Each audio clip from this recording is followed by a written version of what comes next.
नमस्कार दोस्तों, आपका स्वागत है एक और नए वीडियो में। आज हम लोग बात करने वाले हैं स्टूडेंट्स द्वारा करी जा रही 10 कॉमन मिस्टेक्स, जिसकी वजह से या तो उनका जो एजुकेशन लोन है वो कैंसिल हो जाता है या फिर उनका जो एजुकेशन लोन है वो डिले हो जाता है। तो फ्रेंड्स, हम लोग आज इस वीडियो में यही फोकस करेंगे कि हम लोग ऐसी कौन सी गलतियां हैं, कौन से ऐसे मिस्टेक्स हैं जिनको अननोइंगली कर देते हैं। नोइंगली तो कोई भी किसी गलती को नहीं करता है, बट अननोइंगली विथ फ्लो कुछ गलतियां कर देते हैं, जिसकी वजह से हमारे जो लोन्स हैं वो आइदर कैंसिल हो जाते हैं और डिले हो जाते हैं। तो इनको अवॉइड करने के कुछ एक टिप्स हैं। So we are going to discuss 10 common mistakes. तो first will take apply in multiple banks. तो फ्रेंड्स, हमारे काफ़ी सारे जो फ्रेंड्स होते हैं उनका फोकस जो होता है कि वो ओनली वन बैंक में अप्लाई करते हैं। फॉर एग्जाम्पल कि अगर वो किसी एक बैंक को विजिट करते हैं और उस बैंक का रिस्पॉन्स जो है वो उनको थोड़ा पॉजिटिव मिलता है, तो वो क्या करते हैं, बाकी बैंक्स में अप्लाई नहीं करते हैं। फ्रेंड्स, मैं आपको बताऊं कि जो विद्या लक्ष्मी पोर्टल है वहां पे 3 बैंक्स में अप्लाई करने का ऑप्शन है। तो जब 3 बैंक्स में अप्लाई करने का आपको ऑप्शन मिल रहा है, then why are you restricting yourself with only one bank? तो आपको जो है वो सारे ही बैंक्स में अप्लाई करना है। सारे बैंक्स मतलब मैक्सिमम 3 बैंक्स हैं उसमें अप्लाई करना है। Next, visit maximum number of branches. Branches मतलब बैंक ब्रांचेस। अभी फ्रेंड्स, मैं आपको एक बात समझाता हूँ कि आप फॉर एग्जांपल कि पीएनबी को आपने चूज कर लिया है, लेकिन फ्रेंड्स मैं आपको बताऊं कि आपने अभी लोन अप्लाई नहीं किया है। उससे पहले आइदर आप पीएनबी को विजिट करते हैं, बीओआई को विजिट करते हैं, कैनरा को विजिट करते हैं, एसबीआई को विजिट करते हैं। क्या इसमें कोई रिस्ट्रिक्शन है कि आप किसको विजिट कर सकते हैं? सो बेटर कि आप ज़्यादा से ज़्यादा बैंक्स को विजिट करें, और मैक्सिमम बैंक्स को विजिट करने के बाद सबसे पहले जो है वो है कंपेयर करना। कि आपको कंपेयर करना है कि आप जो भी लोन लेने जा रहे हो वो बेस्ट इन द मार्केट है कि नहीं। तो फ्रेंड्स, इसके लिए जो सबसे बेसिक चीज़ है वो वही है कि आपको maximum number of bank branches को विजिट करना है, उनके डिटेल्स को इंक्वायर करना है। इवन यही सारे काम आप जो विजिट है, इस विजिट को हम लोग ले सकते हैं इनके वेबसाइट को भी विजिट करके। अगर आपको ढंग से चीज़ें ऑनलाइन देखनी आती हैं तो आप डायरेक्टली वेबसाइट को विजिट करिए और उसके थ्रू आप डाटा को निकाल लीजिए। अभी हम लोग सेकंड मिस्टेक की तरफ आते हैं, वो है कि apply the loan in advance. इसमें क्या होता है फ्रेंड कि काफ़ी सारे जो हमारे फ्रेंड्स हैं ना, वो करते ऐसे हैं कि वो निश्चिंत होकर बैठे रहते हैं। They use to be very relax. उनको लगता है कि हाँ, अभी तो बहुत टाइम बचा है, अभी 2 महीने हैं, अभी कॉलेज तो ज्वाइन करना नहीं है। जैसे स्टेप्स क्या होते हैं कि सबसे पहले आपको अपने कॉलेज से अपना जो एडमिशन है उसको कंफर्म करना होता है। अभी जब आपका एडमिशन कंफर्म होता है उसके बाद मे बी 2 मंथ्स के बाद आपका जो सेशन है वो शुरू होगा। तो अभी जो हमारे फ्रेंड्स हैं ना, वो ये करते हैं कि चलो अभी गर्मी की छुट्टियां हैं, अभी थोड़ा घूम आते हैं, घूम के आएंगे, उसके बाद इन चीज़ों को करेंगे।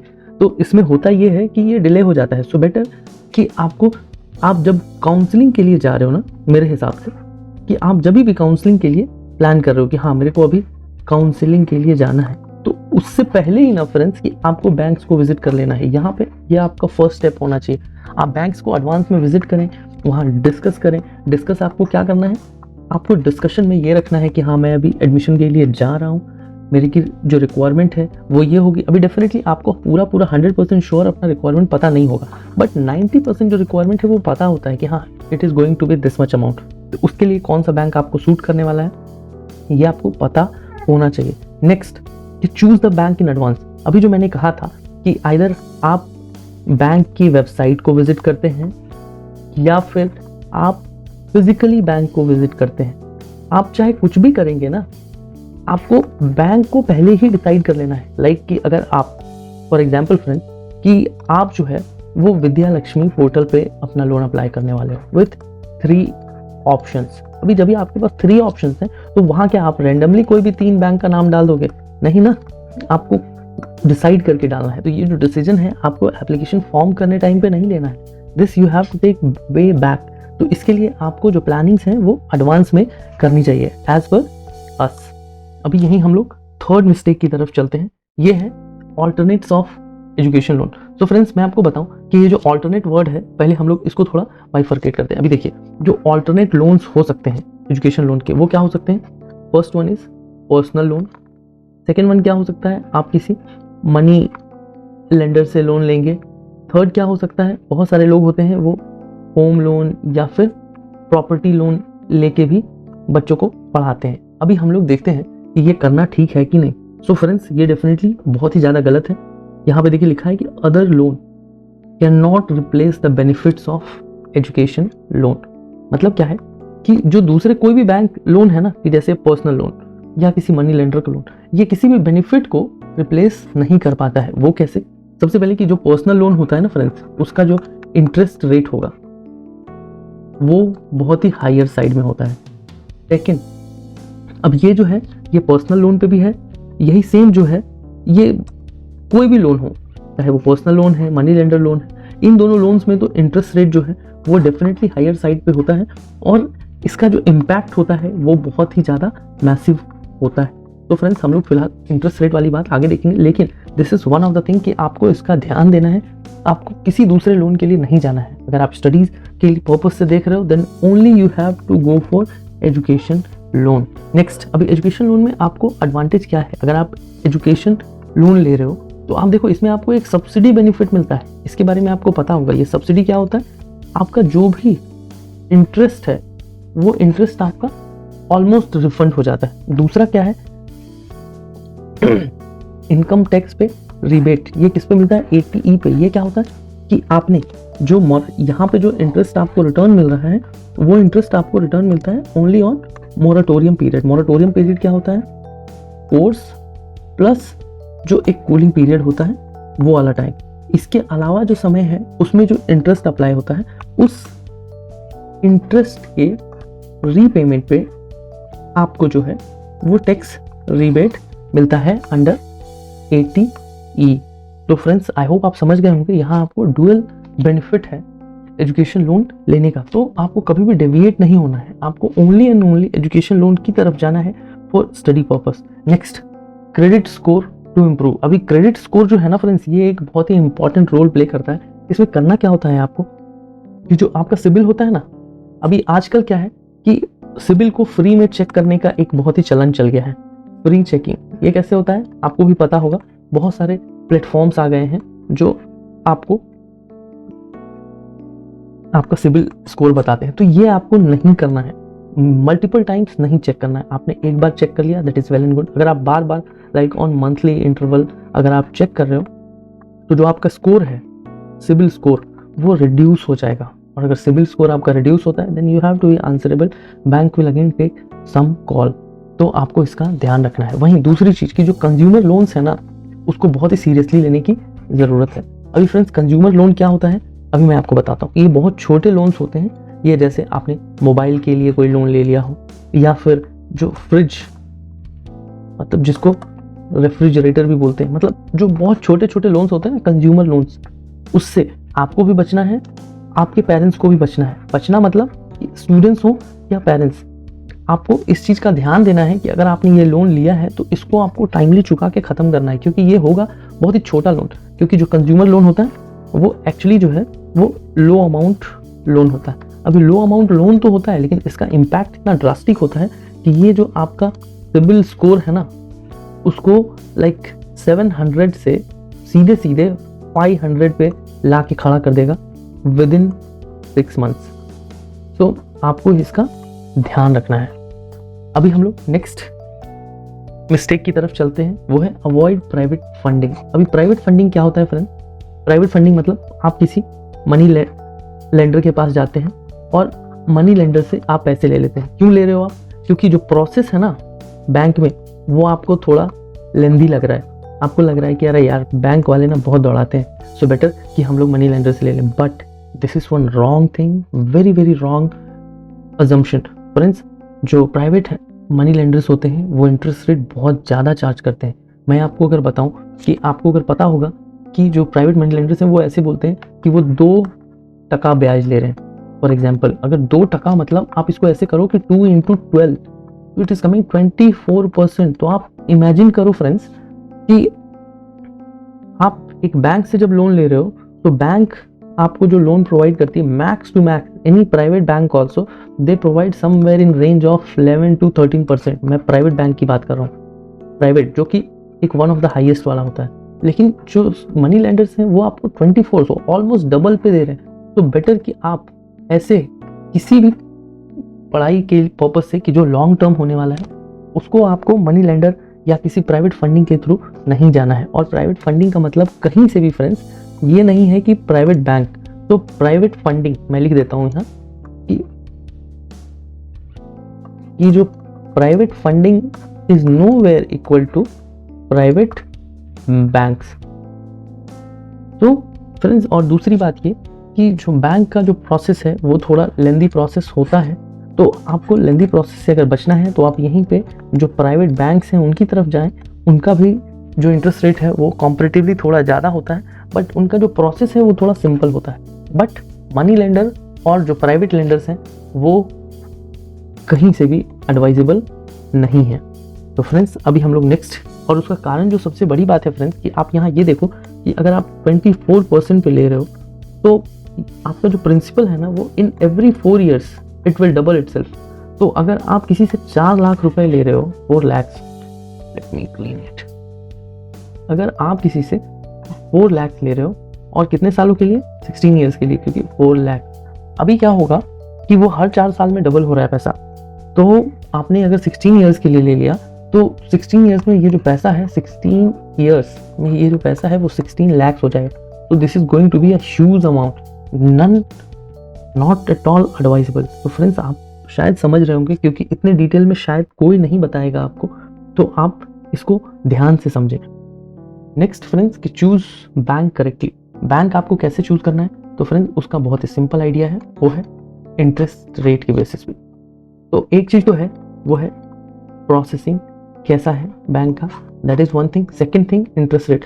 सो फॉर मी फ्रेंड्स कि आप हर बैंक की वेबसाइट को विजिट करें, आपको वहाँ पे इंटरेस्ट रेट पता लग जाएगा और इंटरेस्ट रेट के ही बेसिस पे आप अपने बैंक को चूज करें, क्योंकि जो एक छोटा इंटरेस्ट रेट है वो भी बहुत हेविली इम्पैक्ट करने वाला होता है। तो better avoid higher side interest rate. And the second thing कि आपको जब भी बैंक को चूज करना है उसमें आपको ये ध्यान देना है कि अगर आपके पेरेंट्स जो हैं वो सैलरीड हैं तो उस केस में उनकी सैलरी जिस भी बैंक से ड्रॉ होती है, मतलब उनको पैसे जहाँ जिस भी बैंक अकाउंट में आते हैं, आपको जो फर्स्ट प्रायोरिटी है वो उसी बैंक को देनी है। तो आई होप फ्रेंड्स कि आप ये भी समझ गए होंगे। नेक्स्ट हम लोग देखते हैं कि कीप डॉक्यूमेंट्स रेडी।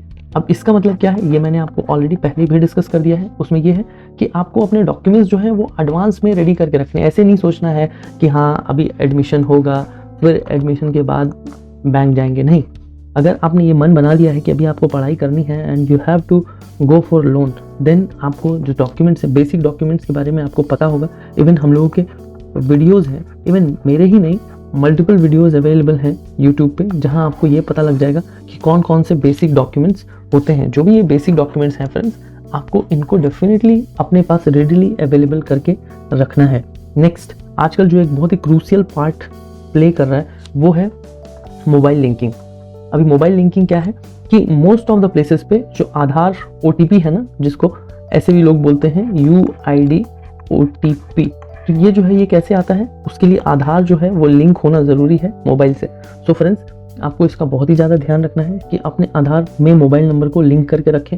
साथ ही साथ पैन नंबर जो है उसको भी मोबाइल नंबर से लिंक करके रखें। और एक और जो बहुत ही बेसिक रिक्वायरमेंट है वो ये है कि जो आधार और पैन है, इन दोनों में जो डेट ऑफ बर्थ होने वाला है आपका, वो डेट ऑफ बर्थ सेम होना चाहिए। क्योंकि जो जिन लोगों के पास पुराना आधार कार्ड है उसमें है ना कि जैसे किसी का फॉर एग्जाम्पल 12/2/1998, तो जो पुराना वाला आधार है ना उसमें कई लोगों का ओनली 1998 लिखा है, वहीं जहाँ पैन होगा वहाँ पे वो ये वाला लिखा होगा। तो ऐसे में जो आपके लिए है ना वो कॉम्प्लिकेशन बढ़ जाएगा। आपको उस टाइम पे वो अपडेट कराने को कहेंगे, फिर अपडेट करा के इस प्रोसेस को पूरा कंप्लीट करने में आपको 30 डेज लग जाएगा। तो बेटर कि आप जो हो वो पहले से इन चीज़ों को वेल इन एडवांस करवा के रखो। आप चेक कर लो कि हाँ आपके डॉक्यूमेंट्स में कोई प्रॉब्लम है या नहीं। अगर नहीं है देन दैट इज ग्रेट, अगर है तो आप उसको रेक्टिफाई करा लें with in the time span. Next कि आप जब भी एप्लीकेशन फिल करते हो, आपको एप्लीकेशन को बहुत ही ज़्यादा करेक्टली फिल करने की जरूरत है। एप्लीकेशन हम लोग कहाँ फिल करते हैं जनरली, हम लोग फिल करते हैं एक तो विद्या लक्ष्मी पोर्टल में और दूसरा जो है वो है जन समर्थ पोर्टल में। आई फ्रेंड्स ये दोनों जो पोर्टल्स हैं ना ये ऑनलाइन पोर्टल्स हैं और इसमें जो सबसे बड़ी परेशानी है वो है कि once you have submitted the form, उसके बाद जो इसका रेक्टिफिकेशन है ना, वो बहुत ही ज़्यादा टीडियस है। अभी रेक्टिफिकेशन टीडियस होने के कारण आपको करना क्या है कि मल्टीपल वीडियोस अवेलेबल हैं यूट्यूब पे, आप पहले सारे ही वीडियोस को ढंग से देख लें।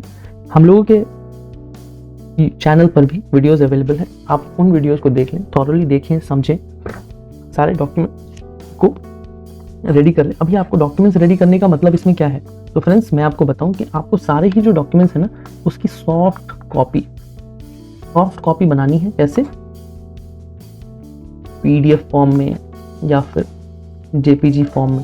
अभी ये कैसे बनता है ये आपको पता होगा कि कई सारे आजकल ऐप्स चले हैं, जैसे कैम स्कैनर ऐप, जैसे एडोब स्कैनर ऐप। तो इन सारे ऐप्स की मदद से ना आपको सिंपली अपने सारे ही डॉक्यूमेंट्स को स्कैन कर लेना है, थोड़ा नीटली, करेक्टली, क्लियरली, और फिर उन डॉक्यूमेंट्स को एक फोल्डर में रख लेना है। और जब भी आप फॉर्म फिल कर रहे हो तभी आपको उनको अपलोड कर देना है। तो फ्रेंड्स, इसमें जो एक बहुत बेसिक जो बात है वो ये है कि फॉर्म फिल करने वाले टाइम पे ना आपको कभी भी हरी में नहीं रहना है, मतलब हड़बड़ा के नहीं करना है, आपको आराम से करना है। If you have some doubt, stay there. आप काफ़ी सारे जो हेल्पलाइंस हैं आप उस पर बात करें, इवन उस पोर्टल का हेल्पलाइन है आप उस पर बात करें, वहाँ से क्लैरिटी नहीं मिलती है, यू कैन रीच अस। हम लोग आपको गाइड करेंगे कि कैसे फॉर्म को फिल करना, बजाय इसके कि आप कुछ गलती करें और उसके बाद रियलाइज़ करें अबे गलती होगी यार, अब इसको ठीक कैसे करना है। तो that is going to be very very tedious, तो आपको उसका ध्यान रखने की ज़रूरत है। नेक्स्ट हम लोग चलते हैं फ्रेंड्स, कीप फॉलोइंग अप। अब कीप फॉलोइंग अप का मतलब क्या है कि आपने एक बार जब एप्लीकेशन सबमिट कर दिया, ये बात है तब की कि आपका जो लोन एप्लीकेशन है वो हो गया है सबमिट। अभी सबमिट होने के बाद क्या है कि आपको आराम से घर नहीं बैठ जाना है, आपको जो है आपको बैंक को फ्रिक्वेंटली विजिट करते रहना है। और विजिट करके मिलना किनसे है, आपको लोन मैनेजर जो होंगे उनसे मिलना है, या फिर जो बैंक के जो ब्रांच मैनेजर होंगे उनसे मिलना है। ऐसा नहीं कि आप गए और वहाँ जाके किसी से भी मिल के आ गए, किसी वैसे इंसान से जो कि इसमें उनकी कोई रेलेवेंस नहीं है, लेकिन आप गए बस खाना पूर्ति करने के लिए, कभी गए, कभी क्लर्क से मिल के आ गए, कभी गए, कभी प्यून से मिल के आ गए। तो उनसे मिलना कहीं भी मीनिंगफुल नहीं है। आपको जो मिलना है आपको सिर्फ और सिर्फ loan manager and branch manager से ही मिलना है। और बैंक को फ्रिक्वेंटली आपको विजिट करते रहना है। अगर आप घर पे हो तो आपको वीकली विजिट करना है, इवन वीकली ट्वाइस भी आप विजिट कर सकते हैं, क्योंकि आप विजिट करेंगे तभी आपका लोन जो है वो थोड़ा जल्दी सैंक्शन होगा। अगर आप आराम से सोचेंगे कि सैंक्शन होगा तो हो तो जाएगा, लेकिन मिनिमम 15 डेज का डिले जो है आप उसमें ऐड कर लें। नेक्स्ट फ्रेंड्स वो है मार्जिन मनी। इसमें क्या होता है फ्रेंड्स कि मैं आपको बताऊं कि ये बैंक टू बैंक वेरी होता है। आपको इसके बारे में एक बेसिक गाइडलाइन जो पता है वो ये कि इंडिया में आप पढ़ाई कर रहे हो तो आपको 5% देना है, अगर आप अब्रॉड पढ़ाई कर रहे हो तो आपको 15% देना है। लेकिन फ्रेंड ऐसा नहीं होता है, ये क्या है बैंक टू बैंक डिफर करता है। तो आपको एक 20% का जो अमाउंट है ना वो कम से कम अरेंज करके अपने पास रखना है, क्योंकि बैंक मार्जिन मनी के बारे में सैंक्शन से पहले बात नहीं करती है। जब आपका लोन सैंक्शन हो जाएगा पोस्ट सैंक्शन, उसके बाद वो अचानक से आपसे कहेंगे कि भैया आप इतने पैसे जो है अपने अकाउंट में डाल दीजिए, हम लोग उसको मिला के आपके कॉलेज को ट्रांसफ़र करेंगे, and then it is going to be a big burden. तो बेटर कि आप इसके लिए पहले से मेंटली प्रिपेयर रहें और जो पैसे हैं उसको अरेंज करके रखें, क्योंकि अल्टीमेटली बैंक को करना वही है जो उनके इंस्ट्रक्शन में लिखा है या फिर वो जो आपको कह रहे हैं। तो मेरे हिसाब से कि आपके पास ये चीज़ें पहले से ही रेडीली अवेलेबल होनी चाहिए। सो आई होप फ्रेंड्स कि आपको इस वीडियो से क्लैरिटी मिली होगी, आपको ये समझ आया होगा कि जब भी आप लोन के लिए जा रहे हो तो आपको किन चीज़ों पे बेसिकली फोकस करके रखना है, क्योंकि ये जो चीज़ें हैं ना वो ऐसी हैं जिसको लोग इतना ज़्यादा डिस्कस नहीं करते हैं। लोग जो है वो सिर्फ टेक्निकल टर्म में बात करते हैं और उसका जो ओवरऑल आउटकम है वो बहुत कम हो जाता है। इसीलिए मैंने सोचा कि एक आसान सी बात में हम लोग इस चीज़ को थोड़ा क्लियर करने की कोशिश करें, जिससे आप लोगों को थोड़ी मदद मिले। Thank you so much.